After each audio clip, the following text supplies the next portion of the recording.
Numerical करते हैं। Example number 3.1 find the acceleration. क्या फाइंड करना है? चले आ जाए एक्सेलरेशन फाइंड करते हैं डाटा लिख के। अच्छा मजे की बात बताऊं, इधर देखो दूसरे चैप्टर में वी आई था, वी अब था, एक्सेलरेशन था, डिस्टेंस था। इस चैप्टर में सिर्फ 2 सिंबल्स और ऐड हुए और मास। एक्सेलरेशन तो पहले भी था ना, मीटर नहीं मैस, ये मैस है, बॉडी का मैस है। तो बच्चे अगर कोई बंदा आपसे ये कहते हैं बॉडी का डायनामिक्स लिखो, तो कितने सिंबल्स चाहिए डायनामिक्स लिखने के लिए? बस। और काइनेमेटिक्स लिखना तो कितने सिंबल चाहिए? यहां तक के सिंबल चाहिए। समझ आया नहीं है? तो उन्होंने कहा फाइंड द एक्सेलरेशन, फोर्स कितनी दी है और मास कितना दी है। That is produced by A force of 20 Newton in A mass of body 8 kg। तो बॉडी का मास क्या है और फोर्स कितने न्यूटन की? उत्तर एक्सेलरेशन फाइंड करना। सॉल्यूशन कौन सा लॉ लगेगा? तीनों सिंबल जिसमें है ना। अब पहले 5 इक्वेशन थी, अब 6 हो गई। सुन रहे हो?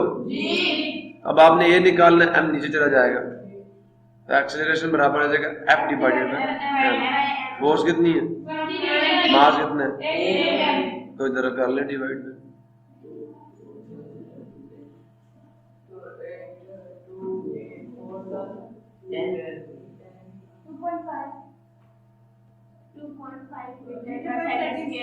हाँ बुक से देख देख के बताओ मुझे, मैं बिल्कुल इतना जल्दी आंसर कैसे आए।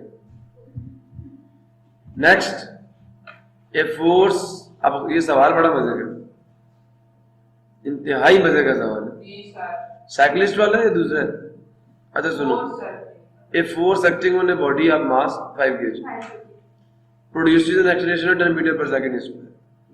ठीक है, एक फोर्स है, एक बॉडी जिसका मास 5 kg था, उस पर आपने लगाई और उसमें एक्सेलरेशन कितना पैदा हो गया? कहता है व्हाट एक्सेलरेशन, ए फाइंड करना। What acceleration? The same force, force वही लगे, वही फोर्स लगे, सुन रहे हो? विल प्रोड्यूस, वो पैदा करेगी in a body of mass 8 kg। समझ आया? जैसे मैंने आपको थिंक टैंक फर्स्ट चैप्टर नहीं था केमिस्ट्री का, उसमें आपको किसके एटम फाइंड किए थे? पहले कार्बन के, और फिर उन्हीं एटम्स को यूज करके आपने क्या निकाला था? सोडियम का मास। आपको कार्बन का मास गिवन था, आपने कार्बन के एटम्स निकाले और उतने ही एटम सोडियम के लेके उनका मास निकाला था। याद आया? यहाँ पे कुछ ऐसी चीज है, कह रहे एक बॉडी पे फोर्स लगी है, उसका मास ये और एक्सेलरेशन ये है, तो फोर्स निकाल लोगे। तो अगर वही फोर्स 8 kg की बॉडी पे लगाई जाए तो कितना एक्सेलरेशन आएगा? तो पहले पार्ट में क्या करना? फोर्स फाइंड करनी, और दूसरे पार्ट में क्या करना? वही फोर्स यूज करके एक्सेलरेशन फाइंड करना। सवाल समझ आया? इस न्यूमेरिकल को करने के 2 तरीके होंगे, डाटा लिखूं या रहने दूं? पहले है मास 1, m1 क्या था? 5 किलोग्राम की बॉडी थी, एक्सेलरेशन कितना पैदा हुआ था? फोर्स कितनी लगी है? मैं नहीं पता। फिर मास ऑफ बॉडी m2 कितना? और 2 चीजें है ना, फोर्स यही है, तो पहले हम ये निकालेंगे और फिर उसको यूज करके A2 फाइंड करेंगे। तो निकालो सॉल्यूशन, ये मेथड 1 है। मैं कहूँगा because first we will find F force. Because F किसके बराबर होता है? M1 A1 आ जाएगा। M1 क्या है? A1 क्या है? फोर्स कितनी आ गई? ठीक है जी। अब इस 15 को 9 वही विल 8, और हमें ये भी पता है कि बिकॉज F वही फोर्स जो है बराबर है M2 A2 के। तो जो A2 होगा, सो जनाब अब हमने A2 फाइंड करना है, तो F डिवाइडेड बाय M2 आ जाएगा। F क्या है? मां सदके जाए पुत्र, केजी नहीं है और मैथ्स 8 है, तो बताएं।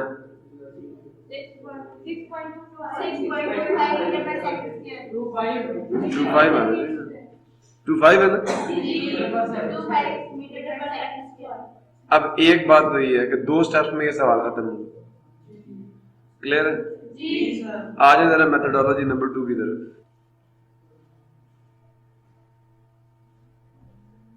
Method 2, method 1।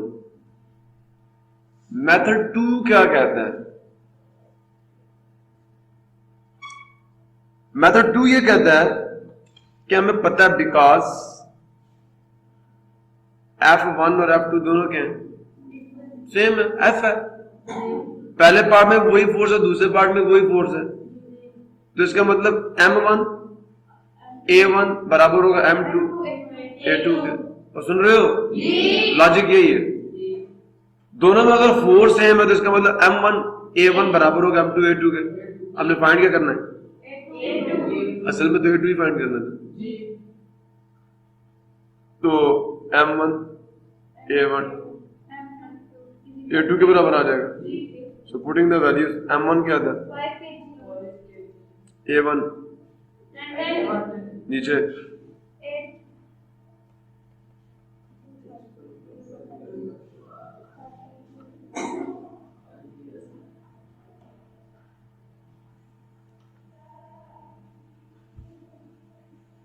मुबारक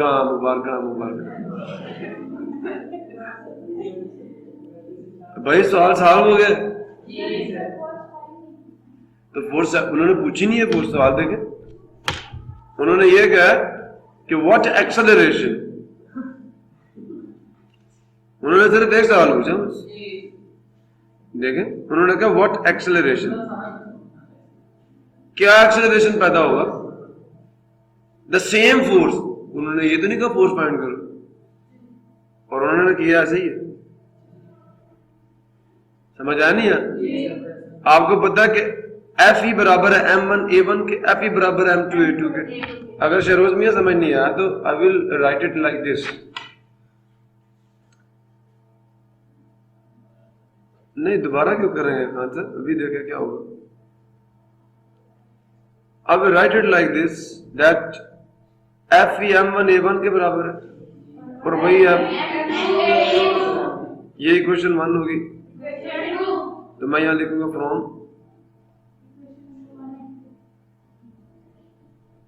देखिए दोनों इक्वेशंस की एक साइड सेम है तो दूसरी भी क्या होगी? बस है ना, A2 फाइंड करना था, इसे तरीका ने दिया, M2 नीचे डिवाइड कर दिया, वैल्यूज पुट कर दिया, आंसर आ गया। नहीं समझे? So this is the really very easy one, but I think so there is a third numerical. ये देखा? अब ये जो न्यूमेरिकल है ना, ये बड़ा मजे का न्यूमेरिकल है, साइक्लिस्ट वाला, ये 3.3। फिर जनाब उसके बाद मास और वेट शुरू हो जाएगा, ठीक है, और ये बड़ा मजे का टॉपिक है। गौर से सुनिएगा, ए साइक्लिस्ट ऑफ मास 40 kg, एक बच्चा है, गौर से सुने, मैं दिखाऊंगा आपको। ये बच्चा है, ये बच्चा बैठा हुआ है, ये 2 टायर साइकिल के, ये उसका हैंडल पकड़ा हुआ उसने, और ये वो पैडल मार रहा है, इधर से ऊपर पैडल मार चला रहा है इसको। सुन रहे? नहीं सुन रहे? आप लोग समझ रहे, मजाक कर रहा हूं। ये हकीकत में साइकिल चला रहा है। इसका मैस कितना? 40 kg। क्लियर हो गया? अच्छा, आगे गौर से सुने। A cyclist of mass 40 kg exerts a force of, और वो कितनी फोर्स लगा रहा है? 200 न्यूटन की फोर्स लगा रहा है बच्चा, टू मूव हिज बाइसाइकिल, अपने बाइसाइकिल को मूव करने के लिए। कितने एक्सेलरेशन के साथ? अब उसने फोर्स कितनी लगाई, 200 न्यूटन की, और साइकिल में कितना एक्सेलरेशन पैदा हुआ, क्लियर हुआ? अच्छा, how much is the force of friction between the road and tyres? जी जनाब, तो आ रही है। अब आपने फोर्स ऑफ फ्रिक्शन फाइंड करनी है। अब मेरी एक बात और से सुन रहे हो? गौर से सुनना। आप जब तैरते हो पानी में, सुनना बच्चों, गौर से सुनना, तो एक जो तैरने वाला इंसान होता है, पानी उस पर पीछे की सिर में फोर्स लगाता है, ऐसा ही है।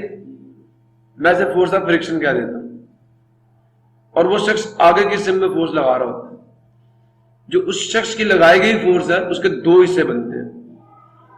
एक हिस्सा इस फोर्स को कैंसिल करता है, और जो बाकी बचता है वो इस बंदे को आगे एक्सेलरेट करता है। तो मेरी बात समझो नहीं समझे? गौर से फिर सुनो, तो गौर से सुनो। ये फोर्स इस डायरेक्शन में और ये किस डायरेक्शन में, आगे की सिर में। तो इस फोर्स का कुछ हिस्सा इस फोर्स को न्यूट्रलाइज करता है, और जो बाकी बचता है, जो फोर्स बंदा लगा रहा है ना, उसके कितने हिस्से बनते हैं, दो हिस्से। एक वो हिस्सा होता है जो इस बंदे को आगे एक्सेलरेट करता है, और दूसरा हिस्सा होता है जो फ्रिक्शनल फोर्स को न्यूट्रलाइज करता है। बात समझो नहीं समझे? इसी तरह ये जो साइकिलिस्ट फोर्स लगाता है, सुनना गौर से, सुन रहे हो? जो साइकिलिस्ट फोर्स अप्लाई करता है, उस फोर्स का कुछ हिस्सा फ्रिक्शन को ओवरकम करने में, फ्रिक्शन का खात्मा करने में इस्तेमाल हो जाता है, और कुछ हिस्सा जो है वो साइकिल में एक्सेलरेशन पैदा करता है। समझ आया नहीं है? वो उसकी वेलोसिटी को चेंज करता है। मेरी बात समझियो या नहीं समझे? जैसे आपके मुल्क की जो कुल अवाम है, उसका कुछ हिस्सा आपके दिफाई काम में लग रहा है, और बाकी आपके मुल्क की जो अवाम है वो तरक्की कर रही है आपके मुल्क। तो जो फोर्स आप लगा रहे हैं साइकिल पे, उसका कुछ हिस्सा, वो जो मुजाहमत की फोर्स आपके साइकिल को रोक रही है, उसको ओवरकम करने में इस्तेमाल हो रहा है, और जो बाकी हिस्सा बचता है वो साइकिल को मूव करवा रहा है, साइकिल में एक्सेलरेशन पैदा कर रहा है। मेरी बात नहीं समझ? पहले तो अपोजिशन का मुकाबला होगा ना, रुकावट का। जब रुकावट वाली फोर्स का मुकाबला हो जाएगा, वो न्यूट्रलाइज हो जाएगी, तो फिर जो हिस्सा बचेगा वो साइकिल को आगे। इसी में मिसाल ऐसे देता हूं कि एक बॉडी जो है, बच्चे बात गौर से सुनना, एक बॉडी जो है, आपने उसको यहां पे रोकना है, यहां पे, तो आप उस पर हाथ से फोर्स लगा रहे हो, जमीन उसको नीचे खींच रही है। सुन रहे हो नहीं सुन रहे? तो जमीन जिस फोर्स से खींच रही है उसका वेट है। अगर तो आपने इस बॉडी को यहां पे रोक के रखना, तो आपको ऊपर के सिर में कितनी फोर्स लगानी पड़ेगी? इस वेट के बराबर लगानी पड़ेगी। और अगर आपने इसको ऊपर लेके जाना है, तो फिर क्या करना पड़ेगा? वेट प्लस सम फोर्स लगानी पड़ेगी। अगर तो वेट के बराबर फोर्स लगाओगे तो ये बॉडी यहां पे रुकी रहेगी। ये बोतल यहां पड़ी ना यहां पे, तो ये टेबल कितनी फोर्स लगा रहा है बोतल पे? इसके वेट के बराबर बोतल यहां रुकी हुई है। और अगर आप चाहते हैं इसको यहां से पकड़ के कुछ ऊपर ले जाए, तो मुझे इस बोतल पर जो फोर्स लगानी पड़ेगी वो उसके वेट से कुछ ज्यादा लगानी पड़ेगी। तो जो कुछ ज्यादा होगी वो इसको ऊपर लेके जाएगी, जो वेट के बराबर होगी वो तो न्यूट्रलाइज हो जाएगी। वो क्या हो जाएगी? वो तो न्यूट्रलाइज हो जाएगी। बात समझ आई नहीं आई? तो जनाब अली, जो फोर्स आप साइकिल पे लगा रहे हैं, उसका एक हिस्सा तो फ्रिक्शन को ओवरकम करने में इस्तेमाल हो जाता है, तो दूसरा हिस्सा जो होता है वो बॉडी में क्या पैदा करता है? एक्सेलरेशन पैदा करता है। अब बात समझो नहीं समझे? फलिहाजा गौर से सुनना, उन्होंने क्या कहा, क्या फाइंड करना आपने? How much is the force of friction between the road and tyre. तो बेटा मैंने आपको पहले, सुन रहे हो? देखिए साइकिल तो आगे जाना चाहते, लेकिन जो रोड और टायर्स के दरमियान में क्या रगड़ की कुव्वत है, वो टायरों को आगे नहीं जाने देती, वो पीछे को धक्का देती है। ये फ्रिक्शनल फोर्स होती है। ये टोटल फोर्स लग रही है, उसका कुछ हिस्सा जो है वो एक्सेलरेशन पैदा कर रहा है, कुछ हिस्सा इस फ्रिक्शन को न्यूट्रलाइज कर रहा है। 200 न्यूटन में से कुछ हिस्सा कहाँ इस्तेमाल हो जाएगा फ्रिक्शन को ओवरकम करने में, और कुछ हिस्सा साइकिल को मूव करवाने में यूज होगा। अब भी मेरी बात समझी हो या नहीं समझी? तो जनाब ये है, आपने कहना because applied force is equal to this, I can write it like this, F is equal to friction plus applied force. अब ये किसके बराबर होगी? एम ए के। वो फोर्स जो एक्सेलरेशन पैदा करे किसके बराबर होगी? एम ए के। अब इसको उठा के दूसरी साइड पे ले जाए, तो टोटल फोर्स में से वो फोर्स माइनस कर दें जो बॉडी को मूव करवा रही है, तो आपको कौन सी फोर्स मिल जाएगी? Frictional force. टोटल क्या थी? 200 न्यूटन। बॉडी का मास 40 था और एक्सेलरेशन 3 था, कितना आ गया? 120। इससे निकाल दो 80 न्यूटन की फोर्स जो है वो आपके किसी काम की नहीं है। 80 न्यूटन की फोर्स सिर्फ और सिर्फ फ्रिक्शन को काबू करने के लिए इस्तेमाल हो रही है, जाया हो रही है। समझ आया? 80 न्यूटन की फोर्स, जब आप चलते हैं तो आपके पांव को ये जमीन रोकती है नहीं रोकती? अभी नहीं। ये कौन सी फोर्स है जो रोक रही है आप? जैसे साइकिल के टायरों को जो कुव्वत रोक रही है वो फ्रिक्शन की कुव्वत है। कौन सी कुव्वत है? अब उस फ्रिक्शन की कुव्वत को न्यूट्रलाइज करने के लिए जो आपने 200 न्यूटन की फोर्स लगाई, उसमें से 120 न्यूटन की फोर्स जो है वो आपके किसी काम की नहीं होगी। जैसे आप टैक्स देते हो ना, टैक्स वो आपके किसी काम का नहीं है। आप जो कमा रहे हो उसमें से कुछ किसका है? हुकूमत का है, तो आपके किसी काम का नहीं, वो हुकूमत को देनी। हाँ, अगर हुकूमत आप पे लगा रही तो फिर तो आपके काम का है, लेकिन आपको देना पड़ेगा, और अगर आप पे नहीं लगा रही तो वो फिर जायज है। क्लियर हुआ? तो ये है न्यूमेरिकल को करने का। समझ आया नहीं है? सो 80 न्यूटन की फोर्स ये लिखा हो। पहले उन्होंने निकाल ली कि नेट फोर्स जो साइकिल पे, साइकिल है ना, साइकिल उस पर कितनी फोर्सेस अमल कर रही है? पीछे की सिम में कौन सी फोर्स अमल कर रही है? फ्रिक्शन। और आगे की सिम में 200 न्यूटन की फोर्स जो आपने अप्लाई की। तो जो नेट फोर्स है वो क्या है? वो साइकिल को मूव करवाएगी according to Newton cycle law. ये बराबर होगी एम ए के। एम ए के साइकिल को 3 मीटर पर सेकंड स्क्वायर के एक्सेलरेशन से मूव करवाने के लिए कितनी फोर्स चाहिए? तो आप इस एक्सेलरेशन को इस साइकिलिस्ट के मास से मल्टीप्लाई कर दें तो 120। तो 120 न्यूटन की फोर्स जो है वो तो पैदा कर रही है एक्सेलरेशन। ये नेट फोर्स है। देखिए आपने टोटल कितनी लगाई थी? 200 न्यूटन, और उसका कुछ हिस्सा कहां गया? फ्रिक्शन ने खा लिया, और जो बाकी हिस्सा बचा वो नेट फोर्स। कितनी फोर्सेस लगी थी? 2। एक लगी थी 200 न्यूटन की और एक का फ्रिक्शन। तो इन दोनों में मुकाबला हुआ, तो इस फोर्स का 80 न्यूटन का हिस्सा जो है वो कैंसिल हो गया।